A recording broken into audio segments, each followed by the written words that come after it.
Welcome to the Pump and Dump channel. Today I'm going to make a video again about Nordic American tankers. I'm going to talk about some general investing ideas that I have. They come down to psychology and really about making the right moves and being honest with yourself. So today and yesterday I made some decisions to get back into Nordic American tankers. I mentioned on Friday that I sold at 243 and I was kicking myself because it kept running up.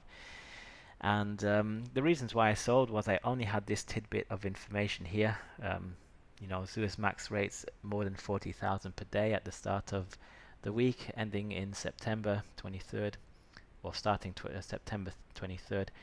That kind of gave rise to the conclusion that the stock was undervalued.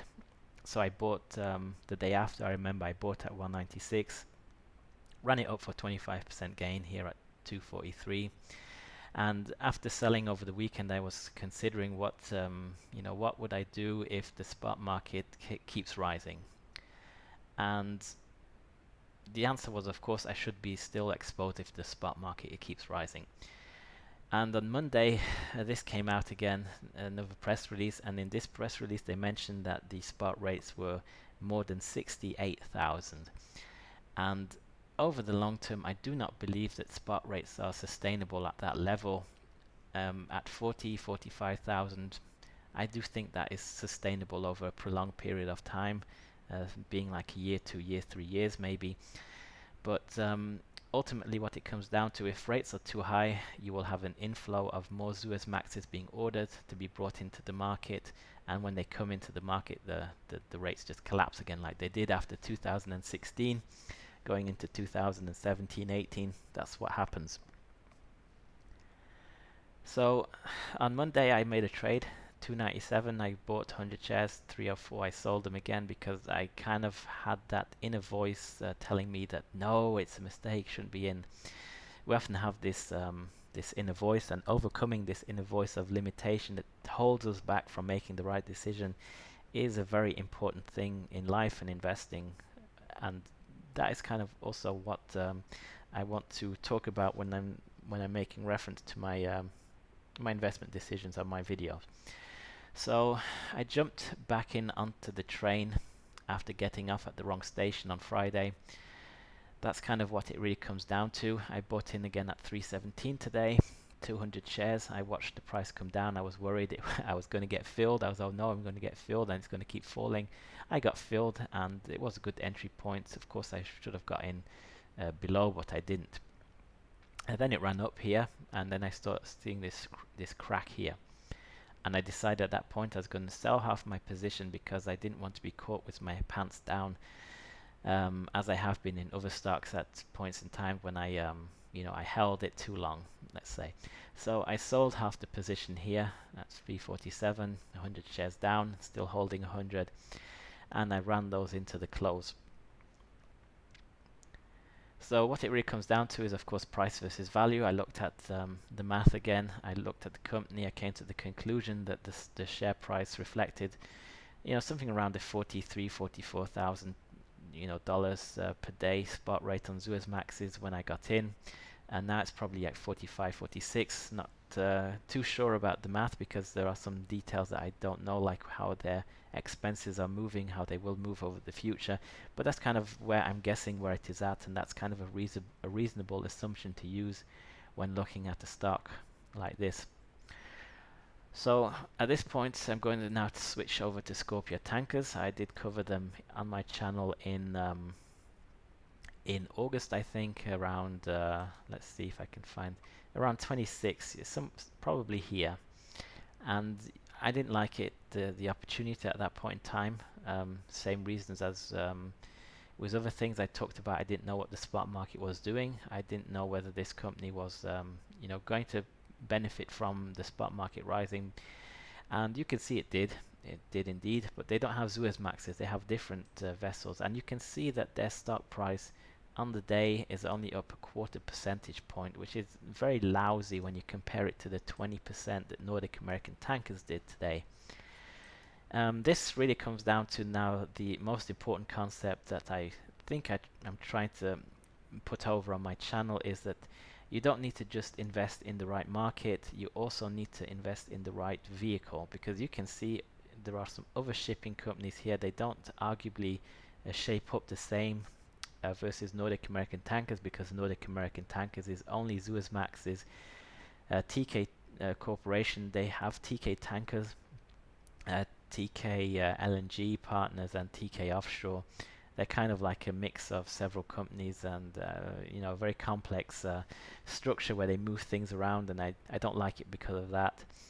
Tsakos Energy Navigation has some Suezmaxes. They also have VLCCs. They have other Handymax, Panamaxes, everything. LNG carriers too. They have two or three of them. I'm not too sure if it's whether they have a third now or not. But they are on charters, so their upside in the short term is much more limited than Nordic American Tankers. And in a rising spot market environment, you want to be in the right vehicle, which is Nordic American Tankers. Tsakos Energy Navigation, you can see their share price is moving up. It's not because they're going to be earning more. They have the charters in place, but the asset values rise because once those charters roll off, if the charters are higher, or they decide to go onto the spot market for a short period of time, they perform quite well. They also have some profit sharing agreements anyway, so they're not just limited to the downside with the charters, but you're not just limited. Let's say they're not limited to the downside and to the upside by their charters, but they do have some upside exposure where they can actually gain something. So looking at the different investment vehicles, it comes down to looking at the company, how they are set up, which one can benefit in the scenario. If we look at the rising spot market over the last 5 days, we can see how Nordic American Tankers has gone from 215 or so to 370, which is about 60-70%, maybe something like that. That's quite huge. Scorpio Tankers over the last 5 days has done maybe 20% or so in terms of gains, but you know, when you're comparing them against each other, you want to be in the strongest performer. You don't want to be in the one that's underperforming. You know, you want to be in the right market, of course, which is arguably the tanker market at this point in time, but you also want to be in the right vehicle. This is the same concept I cover when I talk about natural gas and talk about how CNX Resources is the superior choice, because if we look at the performance, even in a down market, they will not go down as fast and as heavily as their competitors, because they are the superior choice. I've mentioned that probably 1,000 times on my channel. But anyway, where it's at going into Q3, we're going to see that the earnings are going to come in relatively the same, let's say weak, because Q3 ends on the 30th of September, and we did not see this move in the spot rate until the last week of September. So this rising spot market is going to play a very little role in the earnings going into Q3 earnings report. So I do expect a pullback going into the Q3 earnings report. How far will we pull back? Maybe 270. That's possible. Who knows? We have made a huge move up, and given the you know, where we are at, there is a good argument to be made that we should be pulling back. So I'm going to have to be cautious tomorrow.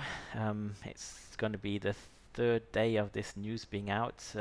Pump and dumps, I've seen, you know, like this, you can classify as this buying the room and selling the news, because the people who have access to knowing what the spot market is doing, they know that the rates were rising, and when this news came out here, it is kind of the news, you know, the news comes to everyone. Everyone sees the spot market is strong.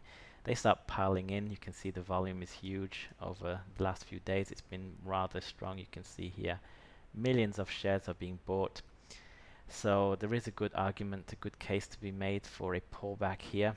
I will be monitoring it tomorrow, seeing what the price does, and if it's showing weakness, I'll probably sell, because I don't really worry about missing the upside if it continues rising as much as I worry about the downside if we pull back.